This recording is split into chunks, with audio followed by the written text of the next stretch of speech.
Hello people, today we will talk about the assassins of the Presidents of the United States of America one by one.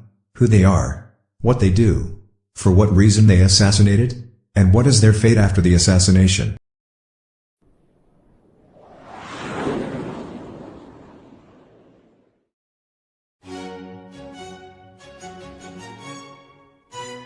Abraham Lincoln, the statesman and lawyer, the 16th President of the United States, was assassinated by John Wilkes Booth. James A. Garfield, the attorney and the 20th President of the United States, was assassinated by Charles J. Guiteau. William McKinley, the soldier, the lawyer and the 25th President of the United States, was assassinated by Czolgosz. John F. Kennedy, the 35th President of the United States and the first Catholic elected president, was assassinated by Harvey Oswald. Now let's look closer into the identity, their way of thinking, how they assassinated, and the motive of those criminals. John Wilkes Booth, May 10, 1838, April 26, 1865, was an British-American stage actor, a member of the prominent 19th-century Booth theatrical family from Maryland, and a noted actor. Originally, Booth and his small group of conspirators, Lewis Powell, David Harold, and George Atzerodt, had plotted to kidnap Lincoln, but they later agreed to murder him as well as Vice President Andrew Johnson and Secretary of State William H. Seward.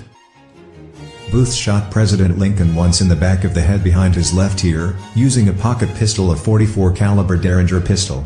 Seward, severely wounded and recovered, whereas the Vice President Johnson was never attacked. Lincoln died next day at 7:22 a.m., on April 15, 1865 in the Peterson House opposite the theater. The motive behind the president's assassination was their attempt to topple the U.S. government and revive the Confederacy.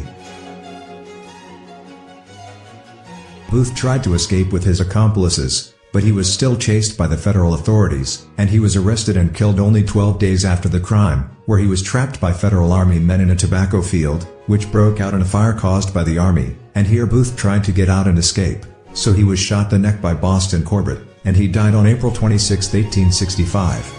Powell, Harold, Atzerodt, and Mary Surratt were later hanged for their roles in the conspiracy. Charles Julius Guiteau, September 8, 1841, June 30, 1882, was a French-American writer and lawyer. Guiteau falsely believed he had played a major role in Garfield's victory, for which he should be rewarded with a consulship. He was so offended by the Garfield administration's rejections of his applications to serve in Vienna or Paris. That's why he decided to kill Garfield. For what? For an imagined political debt. Garfield was scheduled to leave Washington on July 2, 1881 for his summer vacation, which was reported in the Washington newspapers. Guiteau lay in wait for him at the Baltimore and Potomac Railroad station. As Garfield entered the station's waiting room, Guiteau stepped forward and shot the president twice at point-blank range from behind, using a .442 caliber British Bulldog revolver. Garfield cried out, "My God, what is that?" flinging up his arms, then he collapsed. Garfield died after 79 days, at 10:35 p.m. on Monday, September 19, 1881, in Elberon, New Jersey. Guiteau put his pistol back in his pocket, and turned to leave via a cab that he had waiting for him outside the station, but he collided with policeman Patrick Carney, who was entering the station after hearing the gunfire. He was immediately arrested. After a highly publicized trial lasting from November 14, 1881, to January 25, 1882, he was found guilty and sentenced to death. A subsequent appeal was rejected, and he was executed by hanging on June 30, 1882, in the District of Columbia. Leon Frank Czolgosz, May 5, 1873, October 29, 1901, was a Polish-American, steel worker, and an anarchist. He believed there was a great injustice in American society, an inequality which allowed the wealthy to enrich themselves by exploiting the poor, and concluded that the reason for this was the structure of government itself.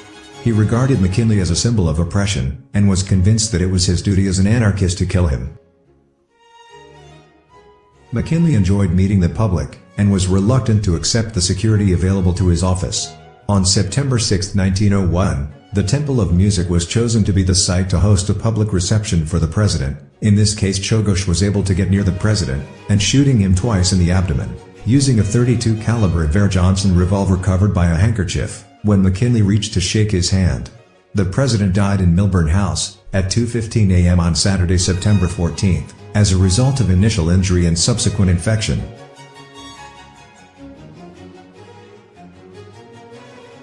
The murder was stopped when James Parker, the civilian who had been behind him in line, slammed into him and reaching for the gun.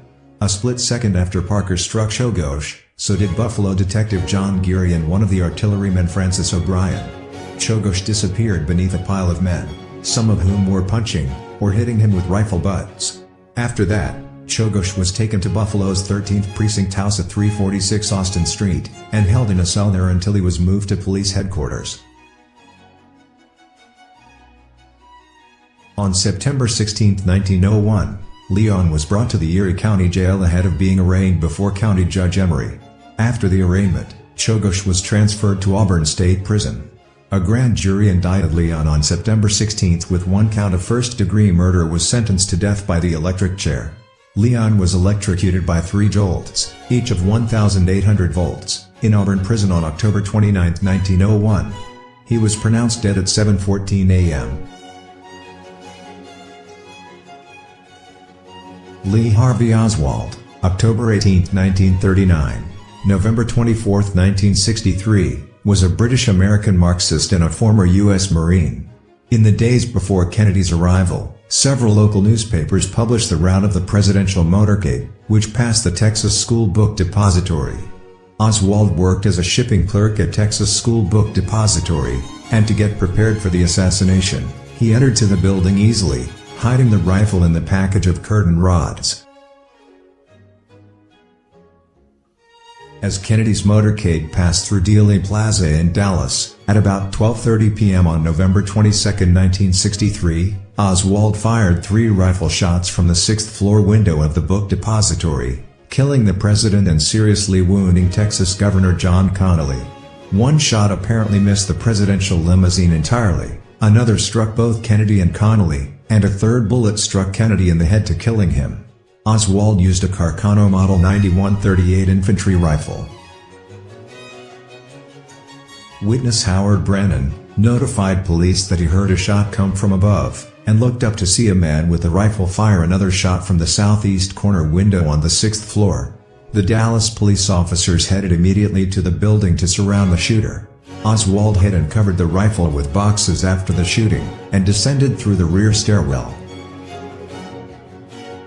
About 90 seconds after the shots rang out, Oswald was encountered in the second-floor lunchroom by Dallas police officer Marion L. Baker, who had his gun drawn. The patrolman was accompanied by Oswald's supervisor, Roy Truly. Baker made the mistake of letting Oswald pass after Truly identified him as an employee. Oswald was believed to have left the depository through the front entrance just before police sealed it off. About 45 minutes after assassinating Kennedy, Oswald shot and killed Dallas police officer J.D. Tippit on a local street. He then slipped into a movie theater, where he was arrested for Tippit's murder. Later Oswald was charged with the assassination of Kennedy, but he denied responsibility for the killing, stating that he was a patsy. 2 days later, Oswald was fatally shot by local nightclub owner, Jack Ruby, on live television in the basement of Dallas Police Headquarters. In September 1964, the Warren Commission concluded that Oswald acted alone when he assassinated Kennedy. This conclusion, though controversial, was supported by investigations from the Dallas Police Department, the FBI, the United States Secret Service, and the House Select Committee on Assassinations. Most Americans still do not believe that the official version tells the whole truth of the events, and the assassination spawned numerous John F. Kennedy assassination conspiracy theories. We have reached the end of the video. I hope you like it and that you're satisfied. By the way, is there an assassination that caught your attention? Please answer in the comments. Now, for the next time we will talk about the weapons used in these assassinations in more details, so stay with us, subscribe to the channel and stay tuned for the next video. Thank you.